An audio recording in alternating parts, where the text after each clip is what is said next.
Hello， 大家好，这里是 ATC， 又是好久不见啊！今天我们为大家带来两位干员，都来自加拿大第2联合特遣部队，又称 JTF2， 分别是加拿大自爆兵 Buck 以及加兹妹 Force。两位干员更新于彩虹6号第1年第1赛季黑冰行动，附带了一张地图游艇，但由于某些技术性问题，目前已经被育碧从多人游戏中移除，只能在裂孔以及自定义游戏中使用。地图预计将会在重做后再次加入游戏。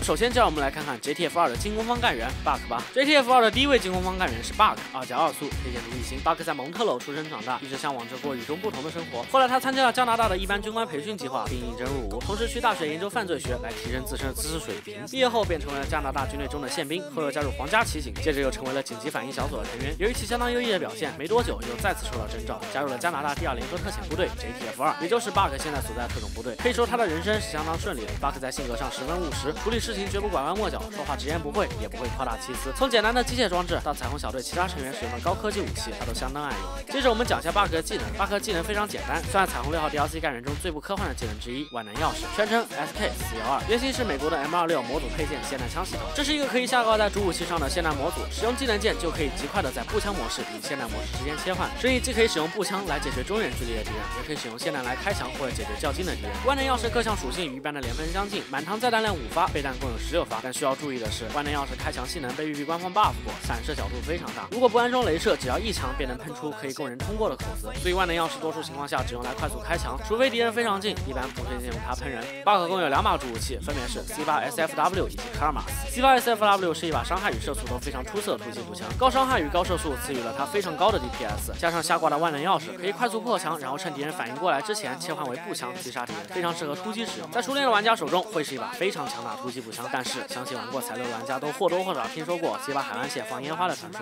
没错 ，C8 SFW 是全彩6后坐力最大的枪之一，10发之内就能轻松上天。如果其他枪都压不好的话，基本就不用考虑 C8 了。如果有一定压枪技术，但是依然驾驭不好这把枪的话，可以考虑换成1倍镜，或者选择第2把主武器 Karmas。Karmas 是一把满膛载弹量高达21发的精准射手步枪，单发伤害较高，后坐力也较易控制，但只能单发点射，也极大的降低了容错率，使夕阳红玩家在对枪时十分的吃亏。如果枪法糟糕的话，十分不推荐购买以及使用 Buck 的副武器仅有一把 MK1。MK1 是一把性能非常平衡的手枪，它拥有14发满膛载弹量，并且伤害不低，后坐力也非常容易控制，是一把非常可靠的手枪。Buck 装备则可以选择闪光弹以及破片手榴弹。由于经常有玩家手里捏着破片冲到敌人脸上，一起同归于尽，很像裂孔中的自杀炸弹兵，所以 Buck 又被称为加拿大自爆兵。JTF2 的第2位防守方干员是 Force， 2+2速，又被称为夹子妹，推荐度3星。Force 刚满18岁时就加入了加拿大皇家空军，并被派往加拿大皇家军事学院担任见习军官。在他完成学士学位与军官训练后 ，Force 与维多利亚联合救援协调中心一起驻扎在了加拿大科莫克斯军事基地。Force 擅长搜救技术，能用简单的方式快速解决问题，并在极端压力下依然能够保持冷静，并能集中精力去一个个完成预先定下的计划，并且他很有耐心，做事绝不走捷径，这也是他入选 JTF2 的重要原因。另外 ，Force 还是一位狂热的猎人，曾经在温哥华岛用陷阱捕猎过浣熊、美洲狮等动物。